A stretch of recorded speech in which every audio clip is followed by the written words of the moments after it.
Hey guys, welcome back to the show, and on this episode, I'm going to be talking about a movie that takes us on an adventure far beyond the world that we know. It's a movie called Queen of Outer Space, starring Zsa Zsa Gabor, and it was actually originally called Queen of the Universe, but it doesn't really matter because either title is kind of a stretch. I mean, there is a queen in this movie, and she is the queen of an entire planet, but that's pretty much where it ends. Calling yourself the king or queen or ruler of a planet is one thing, but outer space in general?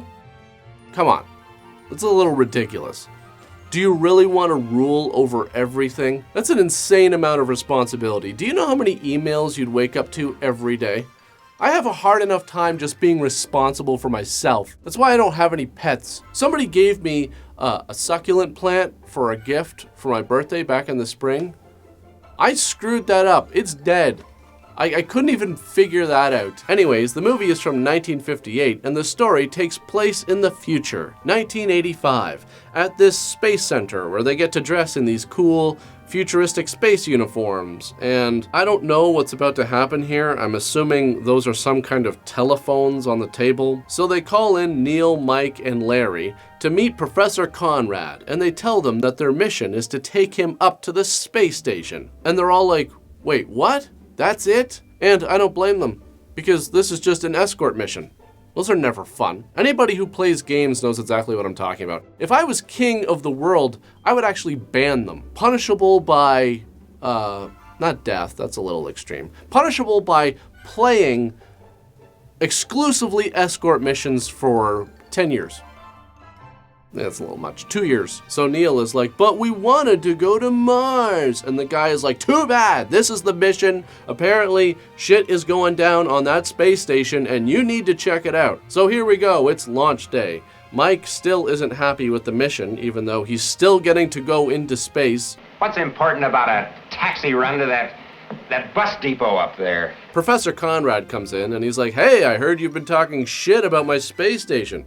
He goes to light up a cigarette and Neil is like, what the hell are you doing? You want to get us all killed? They're still fueling up the rocket. Plus, it's really bad for you. I should know. I've seen enough of these rockets blow up in my time. Oh yeah, that's what you want to hear right before you start the ignition. Yeah, I've seen a lot of these things blow up over the years. Just turned into giant balls of fire shortly after liftoff. It's crazy. Anyways, they're like, okay, we're ready to go. But where the hell is Larry? He's not aboard the ship. Well, it turns out Larry is out on the launch pad. Oh, Larry.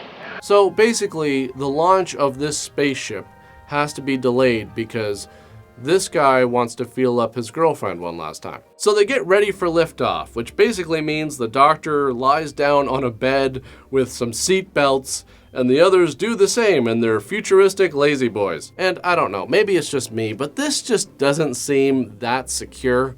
I mean, I've never been on a rocket ship before, but I assume there's a lot of rocking and shaking.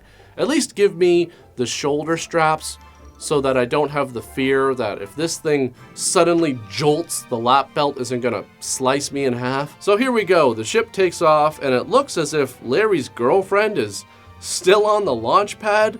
And for some reason, we have to watch this for a really long time. It just keeps going. However, the best part about this footage of the ship is that it's intercut with shots of the astronauts reacting to the G-force. And if I cut these together, it's actually pretty funny because some of them are really feeling it. But the professor? This guy looks like he's sneaking in a nap. So I guess they're in space now, and there's the space station. But why are they really going there? Well, the doctor says they've made some disturbing observations from the space station. Apparently we have some deadly neighbors in outer space. See, it just goes to show, it doesn't matter where you move. You can pick your house, you don't get to pick your neighbors. And in space, it would be even worse. I mean, just imagine, you're on the space station, you're trying to sleep, it's the middle of the night, suddenly you wake up to the sound of thumping bass. Aliens are just blasting music on another planet. Well, what are you gonna do? You gonna call bylaw? So now they start seeing these laser beams streaking across the screen, and then suddenly it blows up the entire space station, killing everyone on board. And Professor Conrad is like, oh my God, do you know how expensive that was? More than you'd think. And now the laser beams are coming towards them. So they're like, well, we're screwed. Or wait, maybe we can press a bunch of buttons and just go faster. You know, outrun beams of light. Quick, everybody, strap yourselves in. The beam hits them, but it doesn't blow them up. It just takes them into, I don't know, some sort of a storm which starts tossing around the ship like a crappy miniature on a string. It's so bad that stuff just starts falling from the ceiling and Neil gets a cut on his head. Finally, they land. They have no idea where they actually are, but they're definitely not on Earth. But because the gravity is slightly less than what it is on Earth and the air is breathable, the doctor has a hunch. Got a hunch, Professor? Yes. What is it, Doc? Where are we? Yeah, come on, Doc, give. Yeah, Doc, come on, spit it out. Let's go. I've got a package coming in the mail tomorrow, so I need to know when we're going to be back. Because, you know, they're going to leave it on the porch, and someone's taking it. I'm calling it right now. It's getting stolen. I do not live in a nice neighborhood. Also, I don't feel like I got the same suit as the rest of you three. This is ridiculous. What is going on here? It's like I got the discount version of your suit. This looks like I tried to go to a bad Halloween costume party dressed as one of you. Anyways, the professor says he's sure of it now. They're on the planet Venus. He's 100% positive. And you may be thinking, well, hang on a second. How does he know that for sure? Well, just take a look at this place. Those are clearly Venus plants. And in reality, he could say pretty much anything. I mean, how are they going to prove him wrong? Well, it turns out these astronauts know a little thing or two about planets. This is Venus. Yeah, but Doc, what about all those things we learned at school? The atmosphere of Venus is supposed to be unbreathable. And with a surface temperature higher than the boiling point of water? Yes, I know. I subscribe to many of those theories myself. I even helped formulate some of them. But it appears I'm closer to the problem now. Okay, so what does that mean exactly? All those theories are now incorrect? Why? What makes you so positive that this is Venus? You haven't given us a reason. I don't know, Doc. It sounds like you made a bad guess. And now you're trying to save face. What? What? You know what? I'm just going to say it. You all provided him with reasons as to why this isn't Venus. And his response is just, yeah, well, all that stuff is now wrong because it just is.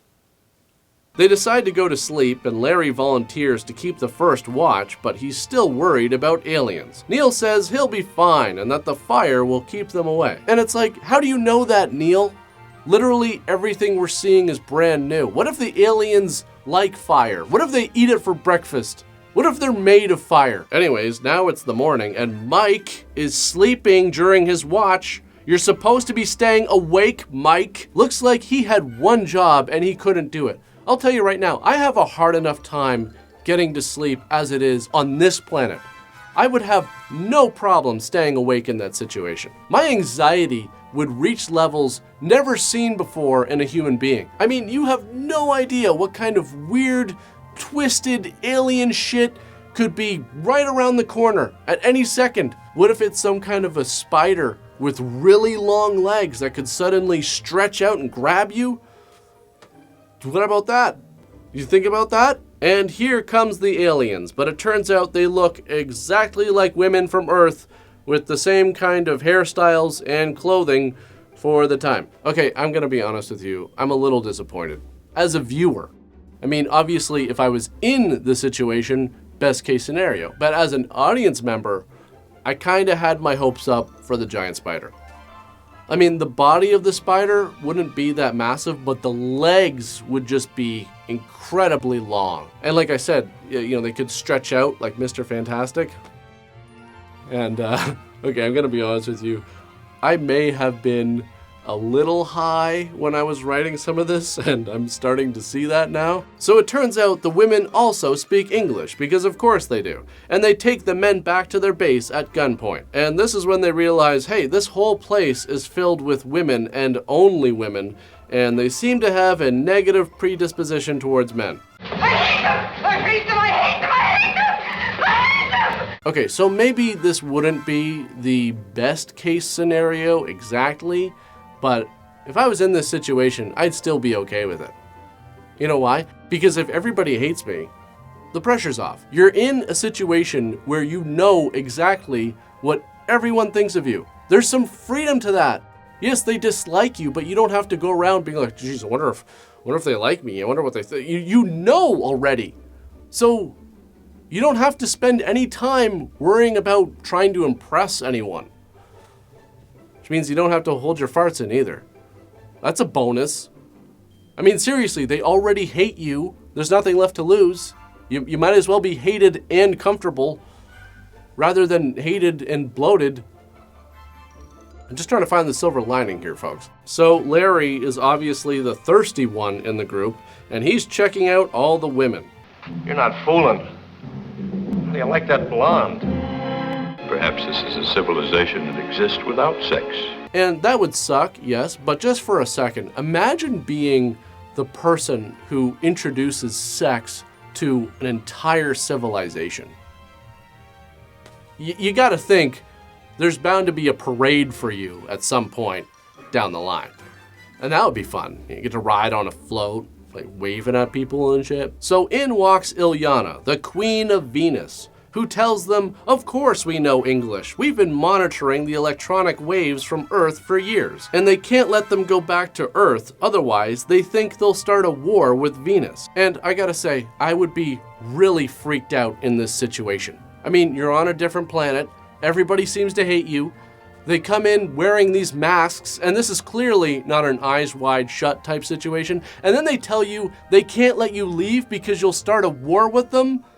I don't care how funny some of these masks look, these could literally be the last faces you ever see. Anyways, they say they know how belligerent and quarrelsome men from Earth are, and that the council will decide their fate. So it doesn't look good. Then the council comes back and basically says, you're not on a peaceful mission, you were spying on us to plan an attack. You will die, but first you will scream for mercy when we force the truth from you. So they put them in a room with really uncomfortable looking chairs, where Larry thinks that maybe the ones wearing the masks are the most beautiful of all of them. Really, Larry, do you understand the situation? Why is that a concern at all right now? But I have a sense of foreboding about them. Feeling of something monstrous, evil. Yeah, I don't know. It might have something to do with what they just said about basically torturing and killing us. I mean, am I the only one that heard that? Anyways, Talleah comes in, gives them some food, tells them how much she thinks the queen sucks. I hate her. Huh? I hate that queen. And that if they help her, she'll help them. Otherwise, the Earth will be destroyed. Mike doesn't think that the queen is capable of destroying Earth. He doesn't even want to believe that women invented the death laser in the first place. But Talleah is like, listen, you moron, don't underestimate the queen. A decade ago, they went to war with another planet, eventually destroyed that planet, but the war left a lot of their cities destroyed, and that's when the women took over after Ilyana led a revolt because she believed that the men caused the ruin of this world. How did she manage to overthrow the men? They didn't take us seriously. So Ilyana calls for a private meeting with Neil, and the guys are like, dude, maybe she likes you. Maybe if you put on that old school charm, you can stop this whole thing. And I gotta say, that's a lot of pressure. I mean, asking a girl out is one thing, but trying to convince a girl not to destroy your home planet? That takes a lot of game. I don't think I'll ever have that much charm, especially if she's dead set on it, you know? Anyways, Ilyana tells Neil to bring her a glass of wine and to drink with her. I think it would have been hilarious here if he brought her a straw along with it. So she's like, check it out, it's my beta disintegrator and it's gonna destroy Earth. And he's like, why you gotta be so hateful? Here, let's take a look at that face. And oh my God, I probably should have asked first. Radiation burns. Men did this to me. So she's like, you say I need the love of a man. Well, okay, prove it. Love me then. And he's like, let me get back to you on that. And of course, she's not happy with that response. It's really not that much of a surprise that she doesn't take rejection very well. So the guards take him away. And Neil, what the hell, man? I don't care what she looks like. You gotta take one for the team. The team being planet Earth. It's a really big team, Neil. pretty important. Talleah's friends come in and take them to Talleah's lab, and then they come up with a plan to travel to the disintegrator and destroy it. But suddenly they hear the guards coming in, so they hide in, I don't know, some kind of a closet. So the guards rush in and Talleah is like, "What the hell do you want? Can't you see I'm busy? I'm working with wheat over here." Anyways, they try to get out of the palace, but all the exits are sealed. But one of them says she knows a way out that the queen won't think of. And I guess it's through a random hole in the wall. Okay. So while they're hiding from the searchlight outside, Talleah tells Neil that maybe they can start their own civilization. And Neil is like, yeah, I'm not really looking for anything that serious right now. Finally, they find a cave and Larry gets attacked by a giant spider. And I swear, when I wrote that part about the spider earlier, that was before I got to this point when I was watching the movie. So they shoot the spider, set up a campfire, and everybody starts making out because I guess they all forgot about the giant spiders in the cave. I guess the guards find the cave, so the gang comes up with the plan to act like Talleah found and captured them, so they take them back to the palace. Nice going, Talleah. I love how there's no audible reaction from anybody, and there's also no music to give the moment any punch. I mean, if I was there, I would at least say something. Ah, crap. So now they're all like, "Screw you, Ilyana, we're the ones with the guns. You're gonna stop everything you're doing." And this is absolutely hilarious because of how slow this is. Ilyana slowly walks over to the bed, lies on it. Everybody just stares at her as she slowly reaches under one of the pillows and grabs a gun, but thankfully she misses. So the plan is to dress up Talleah as Ilyana to give the order to stop the disintegration. And I don't know, guys, I don't think I'd let her get back on that bed. I mean, look at how many throw pillows she's got on there. She could have like 30 more guns hidden under those. She tries to grab a gun again, so they tie her up and hide her behind a screen, which is a pretty stupid idea because she just kicks down the screen when the guards arrive. Gee, too bad you didn't have another room to hide her in, like the one Talleah just got changed in. So the jig is up. I can explain. Silence! Man. Ilyana tells Neil that she could spare him, and he's like, "Well, nah, I'm sorry, you're just too gross." And honestly, I would totally make out with her. This is about survival at this point. You close your eyes, you hope for the best, and who knows, maybe she's a really good kisser. You shouldn't judge based on her face. So she takes them to the disintegrator, and the funny thing is, for some reason, I feel like this set is the least convincing of all of them. Ilyana is like, "All right, here we go. I'm gonna push the button to start up the laser, and then I just have to push the red button, and Earth will be destroyed." And this is pretty funny, as she just kind of awkwardly looks around like, "Yeah, I'll do it. I swear, I'm not joking. I'm gonna push it." But maybe she's just taking her time trying to figure out which one of these buttons was supposed to be the red button, but the machine isn't working right because the crew sabotaged it. Ilyana goes in there to try and fix it while everybody is just awkwardly fighting. The whole thing explodes, Ilyana turns into toast, and Talleah becomes queen. They repair the spaceship for the guys, but Earth says that they shouldn't risk it and that they should wait until a relief expedition can reach them in a year or so. So everybody celebrates. Hooray! I guess none of these guys had families back home. Something interesting I found while researching this movie is that there's a lot of stuff from this production that was reused from other sci-fi films. A lot of the props and costumes were from a movie that came out a few years before, Forbidden Planet, with Leslie Nielsen. Some of the sets and models were taken from a movie called World Without End, the director of which was also the director of this movie. Now, this really feels like a product of its time for many reasons. This is a pretty bad movie, but it also doesn't take itself very seriously. I will say that it's an entertaining bad movie. There's so much of this movie that is unintentionally hilarious. I mean, the sets are bad, the props are brutal, and this dialogue is hilariously terrible. One move and I kill you. You're all through. You've had it. Hiya, dolls. Glad to have you on our side. Maybe I could help. Fine. We can use a little help, baby. You don't just accidentally land on a planet 26 million miles away. That's what I would have said, but it appears all things are possible in space. Women can't be happy without men. You're so right, baby. But that's pretty much it for this one. As usual, thanks for watching, guys, and I'll see you all next time. I can't stop thinking of burger. Oh, yeah, totally. I could go for one right now. I am starving. I mean, hey, just curious, who do you guys think has the best fries?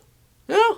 I mean, I like McDonald's personally, but sometimes I feel like, sometimes just a tad too much salt. They're very salty fries.